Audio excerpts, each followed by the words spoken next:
अगं मेघा, ए मेघा, माझे सॉक्स कुठे आहेत? किती वेळा सांगितलं हिला, माझ्या वस्तू मला व्यवस्थित लागतात. तरीही ही बाई अशी. अगं कुठे आहेस? मेली बिली नाहीस ना? असं म्हणत मनोज थेट किचनमध्ये आला. पाहतो तर काय, तिथे ती नव्हतीच. ती किचनमध्ये नव्हती हे पाहून आता तर त्याच्या डोक्यात राग गेला. आणि किचन ते थेट 20 वर्षाच्या पूर्वाच्या रूममध्ये तो मेघाला पाहायला गेला. बहुधा ही मेघा लेकीच्याच रूममध्ये असेल. आणि पाहतो तर काय, चक्क ती तिथेही नव्हती. पूर्वा झोपली होती, त्यामुळे तिला तिची आई कुठं आहे माहीत असण्याचा प्रश्नच नाही. असं म्हणून तो शेवटी हॉलमध्ये आला. तितक्यात किचनमधून गरमागरम चहा घेऊन मेघा आली. दिसायला अगदी 4 चौघींसारखी होती, पण पाककलेत मात्र 4 चौघीत उठून दिसणारी ही मेघा. अहो, हा चहा घ्या, चेहऱ्यावर स्मित हास्य करीत ती म्हणाली. त्याने तो चहाचा कप तिच्या हातातून घेतला व जोरात फेकून दिला व आवाज चढवून म्हणाला, कुठे खपली होतीस एवढ्या सकाळी सकाळी? किती वेळ झाला तुला मी वेड्यासारख्या हाका मारतोय. काम वगैरे आहे की नाही, का हिंडायचं नुसतं जनावरासारखं? असं मनोज म्हणाला.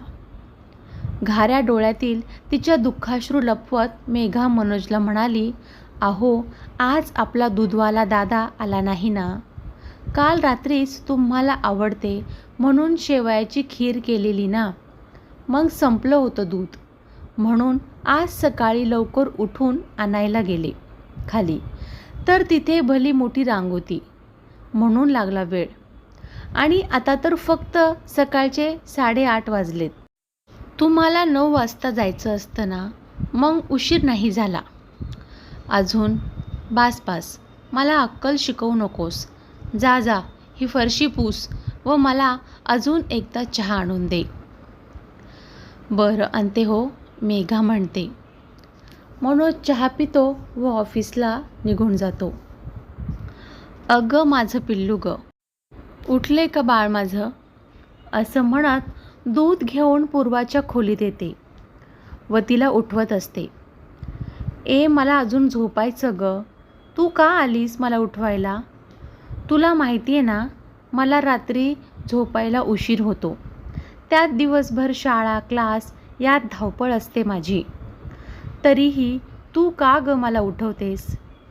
मेघा, अगं बाळा, लवकर उठणं ही चांगली सवय नाही का? पूर्वा, हो आहे ना, तुझ्यासारख्या रिकामटेकड्या बायकांसाठी आहे ही चांगली सवय. दिवसभर घरात कुठं काय काम असतं तुला? आई, स्वयंपाक धुणे भांडी बस झालं.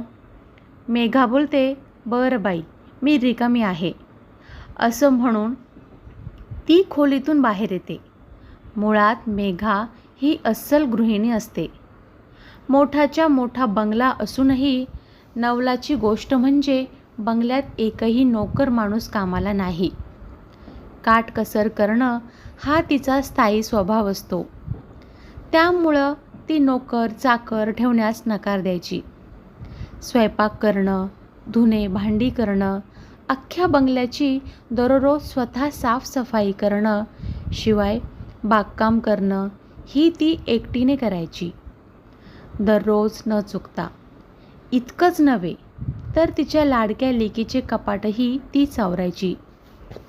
तिचा दररोजचा दिनक्रम: सकाळी 4 वाजता उठणे, सकाळची कामे उरकून सडा सन्मार्जन करणे, त्यानंतर संपूर्ण बंगल्यातील केर काढणे. केर काढण्यासाठीच तिला जवळजवळ 2 तास लागायचे.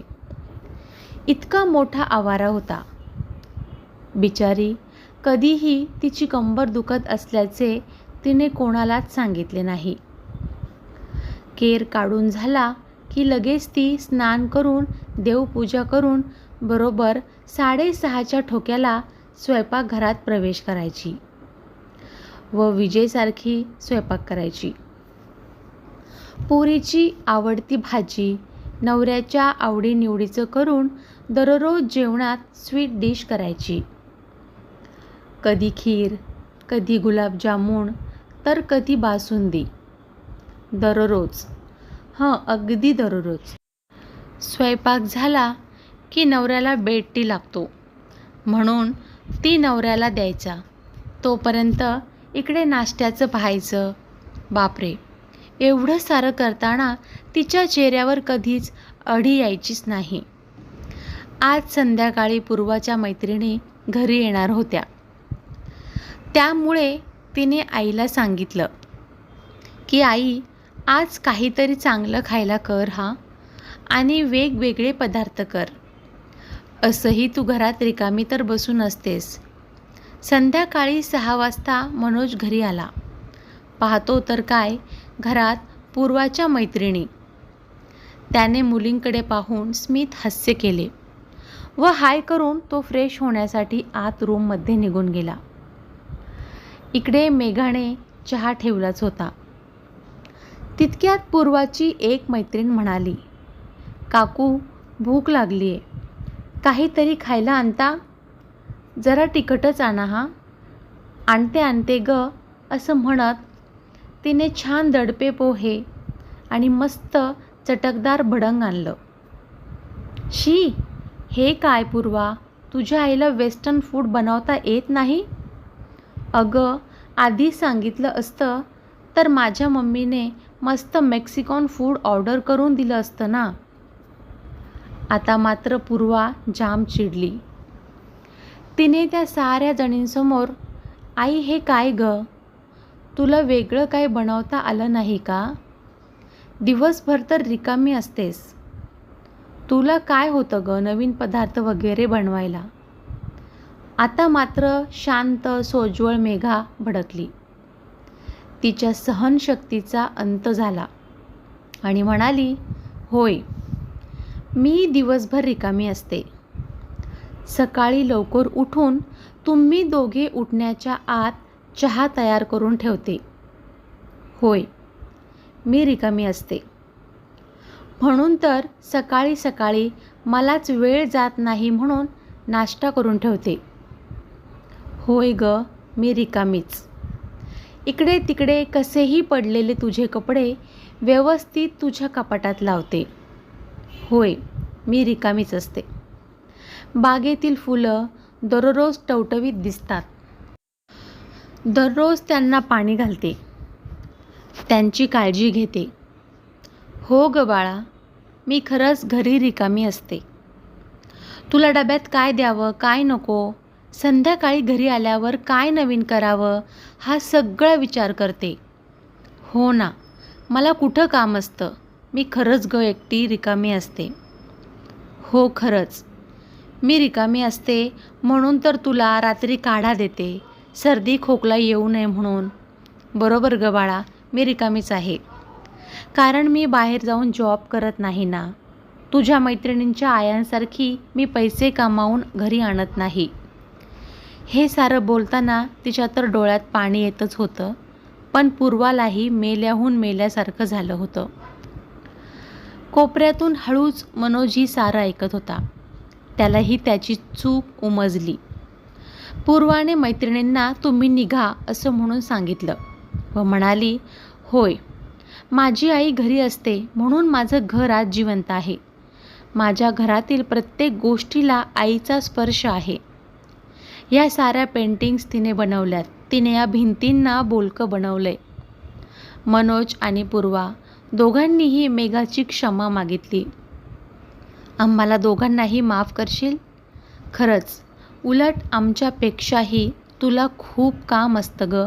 खरंच, स्वतःच्या जगात आम्ही दोघे बुडून गेलो की तुझी कदरच ठेवली नाही ग.